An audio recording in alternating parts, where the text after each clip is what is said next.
एक गांव में एक लालची कुत्ता रहता था। वह गांव में घूम घूम कर खाने की तलाश करता था। वह इतना लालची था कि उसे जितना भी मिलता था उसे कम ही लगता था। गांव के दूसरे कुत्तों के साथ पहले उसकी अच्छी दोस्ती थी, लेकिन उसकी इस आदत की वजह से सभी उससे दूर रहने लगे। लेकिन उसे कोई फर्क नहीं पड़ता था। उसे सिर्फ अपने भोजन से मतलब था। कोई ना कोई आते जाते उसे खाने के लिए कुछ ना कुछ दे ही जाता था। उसे जो खाने को मिलता उसे वो अकेले ही चट कर जाता। एक दिन उसे कहीं से एक हड्डी मिल गई। हड्डी को देखकर उसकी खुशी का कोई ठिकाना ही नहीं रहा। उसने सोचा कि इसका आनंद तो अकेले ही लेना चाहिए।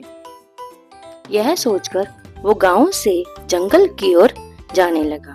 रास्ते में वह पुल के ऊपर से नदी पार कर रहा था। तभी उसकी नजर नीचे नदी के ठहरे हुए पानी पर पड़ी। उसी समय उसकी आंखों में सिर्फ हड्डी का लालच था।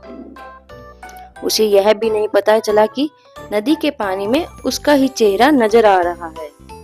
उसे लगा नीचे भी कोई कुत्ता है जिसके पास एक और हड्डी है। उसने सोचा क्यों ना उसकी भी हड्डी छीन लूं, तो मेरे पास 2 हड्डियां हो जाएगी। फिर मैं एक साथ 2 हड्डियों को मजे से खाऊंगा।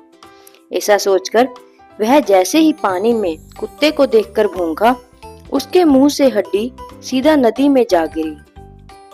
मुंह से छूटकर हड्डी के पानी में गिरते ही कुत्ते को होश आया और उसे अपने किए पर पछतावा हुआ। तो इस कहानी से हमें क्या शिक्षा मिलती है? हमें कभी भी लालच नहीं करना चाहिए। Thanks for watching. Like, share and subscribe.